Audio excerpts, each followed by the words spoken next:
I said to myself, if I wanted to have a Bank of America credit card approved right off the bat, I needed to do things a little differently from the last time because the last time I was denied like crazy. And so I've learned all my lessons, and I said this time around, if I wanted to, like I really needed to be methodical. I actually had a step by step sort of I had everything mapped out. It was kind of crazy. You would not believe it. My wife was like, "Wow, I can't believe you are so serious about this Bank of America credit card thing." I said, "Yeah, I wanted to be approved. I want to be approved," and I got approved. So what I did was the first thing was I actually looked at Bank of America, what kind of credit cards they have, and I also was interested in terms of the fact that I wanted to earn rewards. So I wanted to actually get a high limits. So I had a triple objective. I said I wanted to be approved right off the bat. I wanted to have a high limit, and I wanted to be able to access a variety of rewards options. So that was really my triple objective from the get-go. So what I did was I first looked at what kind of credit cards Bank of America has. Right now, Bank of America has a lot of credit cards on the personal side, of course.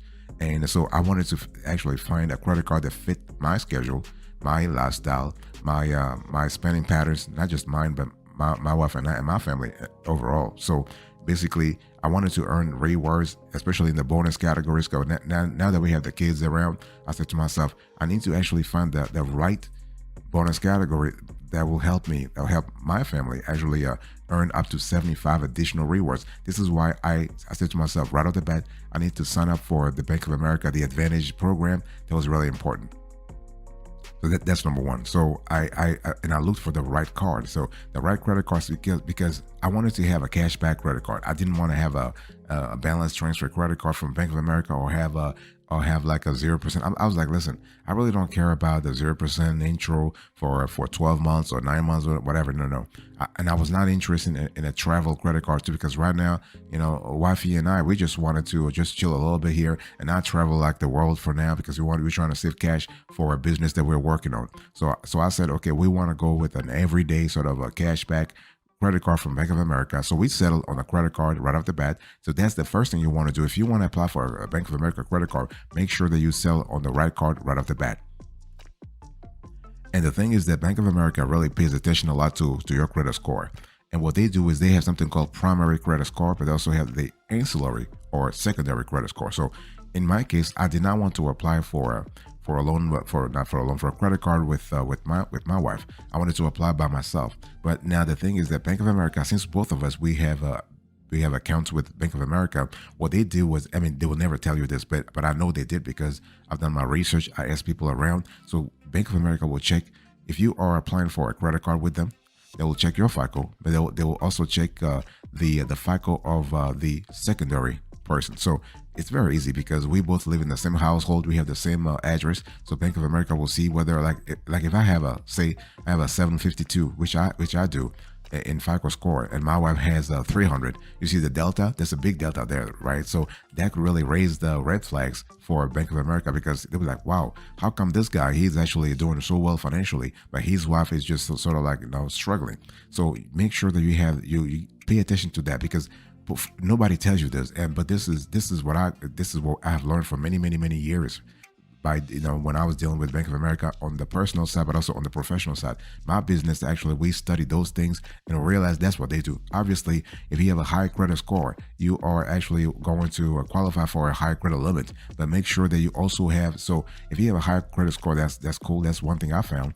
But make sure that the delta. So if you are married or if you're applying by yourself or with somebody lives in the same house, make sure their FICO score is good too. Make sure you have sufficient income. Now, for Bank of America, they actually have a limit, a minimum income at $18,000. That's gross income. $18,000. That's about $1,500 a month gross income. I was like, okay, that's pretty cool. I'm making way more than that. So I was very happy right off the bat that, and listen, but I was also happy to know that the minimum was kind of clear that $1,500 gross income, you will qualify for a Bank of America credit card. You gotta have like if you have an existing relationship with Bank of America, it's not mandatory. They'll never force you to have a relationship with them. But hey, listen, it's just like it really helps. Think about, like, if you had a relationship with a local mechanic, when you bring your car to that mechanic shop, you will sure get a better deal, right?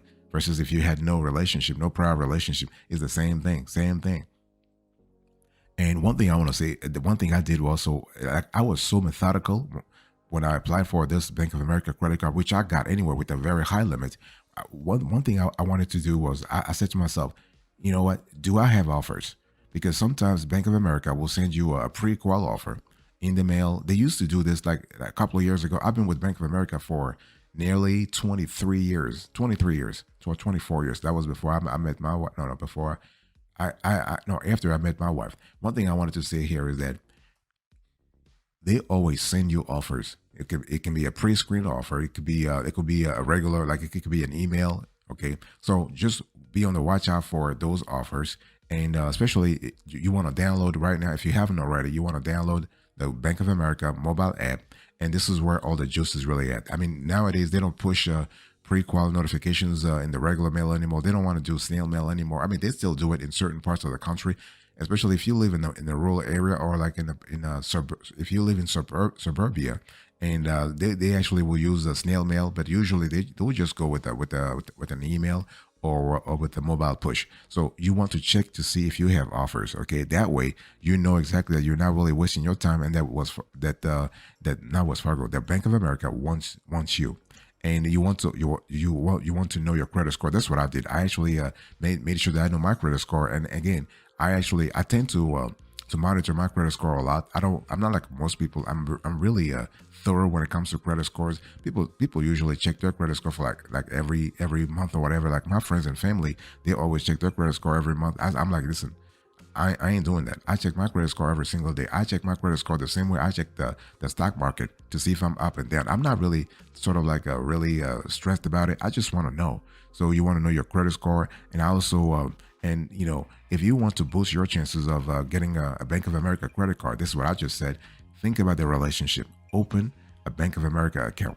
Okay, and not just because it just makes sense, but you can also benefit from like you can get the cashback, a higher cashback bonus program. You can access a higher cashback bonus program, and you can also access the preferred rewards program. So you can receive a 10% bonus when redeeming cashback from a Bank of America credit card if you have a checking, savings, 529, or Merrill Lynch account and have the cashback transferred to that account. And existing Bank of America customers, or those with Merrill Lynch or Merrill Edge investment accounts with 20 grand or more in deposits, may qualify for the preferred rewards program and receive 25% to 75% bonus rewards on the Bank of America credit card. That's what I did, actually. I'm part of the preferred rewards program, so you should also have that. One thing I want to say here is that with Bank of America, if you have a relationship, a FICO score of 590 will get you through. If you don't have a relationship, 625 minimum for FICO score, and so income $18,000. Now, what I did was, after actually looking at all the this to me was the foundation of my strategy, because I had a strategy. I had the strategy to actually get the credit card, the Bank of America credit card, approved ASAP, right? So one thing I did was I started paying attention to all the Bank of America credit cards, like the specific ones that I was interested in, because I was like, listen, I'm doing things methodically this time. I ain't doing anything randomly anymore. I'm applying science. I'm applying science to this thing. So I said to my wife, I said, listen, honey, just come over here. Let's just take a closer look at the Bank of America credit cards that we are interested in. So we start looking at, so for travel rewards, if you're looking for if you want to have qualifying travel purchases, you want to go for the Bank of America travel rewards credit card. And this card is great because you can earn rewards for various travel purchases. The card also foregoes on an annual fee, keeping costs really low. So this card is great for travelers who value flexibility and versatility in the travel card, and you are able to get rewarded for purchases at art galleries, zoos, campgrounds, and more. Okay, and so this is kind of cool. And so we also looked at the Bank of America customized cash rewards credit card, which is great for a choice of rewards category. That was one of the cards that we were interested in, that I was personally interested in. The card is great because you are able to you're able to have control over your own earning potential, and the card is great for folks like me who prioritize flexibility but still want rewards. And so you are able to earn an elevated cashback rate in the category of your choice, which we were really stoked about. And so this is kind of cool. And and we also looked at the Bank America credit card, the Bank America credit card, which is great for balance transfers. And this card is great because it has a very lengthy balance transfer window. And so but see, the thing is, this card is great only if you want to do a balance transfer. Like if you want to do balance transfer only, that's kind of cool. And so you have 16, 15 months or 18 months on qualifying balance transfers. So you are good to go. So those were the first three cards we looked at. We also looked at the Bank of America Business Advantage Customized Cash Rewards MasterCard. So basically, it's a great card for businesses. Remember, I told you that my wife and I, we wanted to open a business, and we were kind of interested in this card as well. So this card offers flexibility. So you are able to, you have a flexible options to earn rewards in several categories, and allows you also for redemption in multiple ways. So I was kind of happy, especially because the card allowed me to have like rewards in travel and office supplies, which are really two important categories I pay attention to a lot. We also looked at the Bank of America, what am I talking about? Bank of America Unlimited Cash Rewards Credit Card, which is great for cashback. So this was one of my best because I was interested in cashback primarily. The whole thing for me was like, okay, I'm not really interested in travel rewards. I'm not interested in anything like cash back. Give me cash, okay? So it's really this card is great because as a card holder, you get a straightforward 1.5% cashback rate on all purchases. So I was kind of cool. Even though I'm not a cashback newbie, I kind of like the flexibility and simplicity of this card. I also looked at the Bank of America Premium Rewards credit card, which is great for travel. Okay, but again, I'm not really looking for a travel credit card right now. But I was kind of curious. I was like, you know what do they have anyway? Let me just kind of see what they have, because you never know. You might be saying, listen, I'm not really into a travel credit card right now, but if the offer is too good to be true, because things happen. I believe in miracles. By the way, I believe in miracles, like. So yeah, I mean, the good Lord always has ways to actually touch my heart, and I'm like, maybe Bank of America will give me something that I cannot refuse, right? And I also looked at the Alaska Airlines Visa credit card, which is great for Alaska Airlines perks. I'm not an Alaska sort of aficionado right now, so I'm like, okay, I really don't need that right now. So yeah, that was it. But one thing I wanted to say here is that, one thing I loved about the Bank of America Premium Rewards credit card is that even though I was not looking for a travel credit card, the card actually ups my earning potential by offering the highest rewards rate on both travel and dining purchases. So I was like, okay, dining, I love food. So I'm like, okay, this could be really interesting for me to try out. So that's why. The thing is that obviously Bank of America has a constellation of credit cards. I didn't spend too much time actually going through all the cards. I just wanted to look at the most important, the best cards in every category, right? So, and what I did was I just sat down and said, okay, now let's recap here. So what kind of cards are we talking about? Because I wanted to apply for a Bank of America credit card, but I wanted to actually to know the typology of the credit cards that the bank offers. What types of credit card they offer? They have travel credit cards, they have cashback credit cards, they have business credit cards. So I said, okay, which one am I interested in? I want cashback.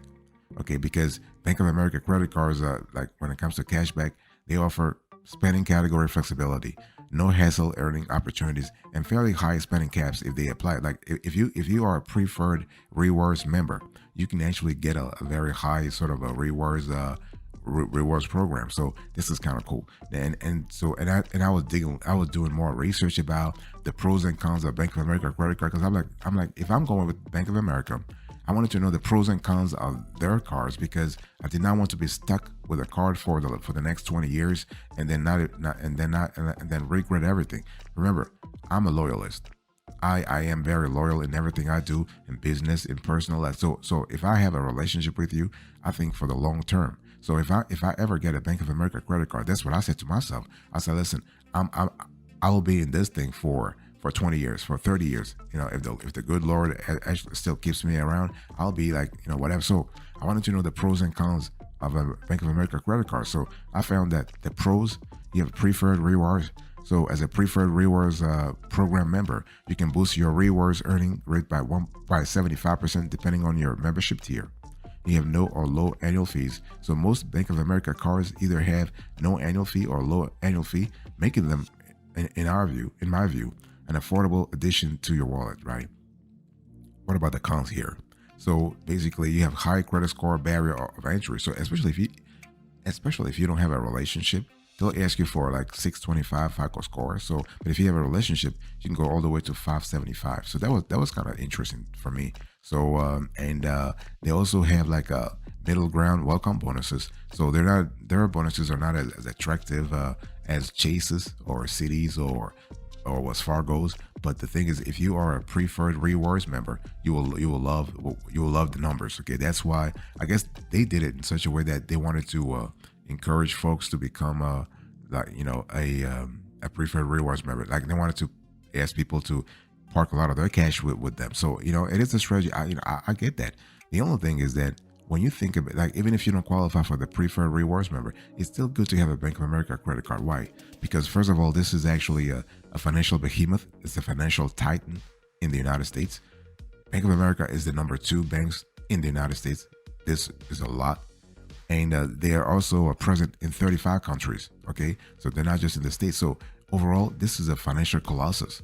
So having a credit card from them is really good because you have access to so besides credit cards, you have access to a constellation of products from checking, savings, loans, car loans, mortgages. You have everything, and you even have investments. You can actually build your investment powerhouse through Merrill Lynch. I mean, they bought Merrill Lynch during the crisis, like in 2008. So, and since then, Merrill Lynch has been part of Bank of America. So this is kind of cool. Okay. One thing I want to say before I actually close into this conversation is that I was always asking myself whether I really needed a Bank of America credit card. I was like, you know what? Do I really need a Bank of America credit card right now? Because we already have, like my wife and I, we have a lot of credit cards already. I think we have about 8 to 13, depending on how you count. And that's a lot already. I mean, we use the credit cards for different things. So we know exactly we have a strategy in place for credit card usage. Like we're not having like 13 credit cards and all those 13 credit cards have balances up on them. No, because we're really paying attention to our CUR, our credit utilization ratio, but also our DTI. So we actually started paying attention to those things long time ago, even before the kids came here, right? And but if you are thinking about getting a Bank of America credit card, if you pass the initial muster though, like the FICO score, the income $18,000 gross, and they'll ask you for your tax returns for the last 3 years. Okay, your 1040 or your 1065 plus the schedules K1 that come with the 1065. They'll ask you for other stuff. So if you pass the initial muster, make sure that you have a relationship with Bank of America, because the cards that the credit cards that Bank of America issues are great for loyal Bank of America customers, for cashback strategists, for travelers, for debt managers, and for small business owners. So if you are trying to, I would say, increase your cashback strategy, you're trying to really, you're trying to really have a solid cashback strategy. You want to go with Bank of America. If you're a debt manager, if you want to consolidate your credit card debt, or you just want to really have a better control over your debt, yeah, Bank of America will take care of you. If you're a traveler, of course. If you're a small business owner, of course. So the possibilities are there, okay? And also make sure that you actually increase your deposit so that you can actually take advantage of the Bank of America Preferred Rewards program. So in terms of that program, it's pretty straightforward though. You are a gold member if you have between 20 grand and 49,000, let's say 20 and $50,000. You're a platinum if you're between 50 and 100,000, and you're a platinum honors if you have over $100,000 in deposit. I'm not going to tell you how, the membership that we have, So yeah,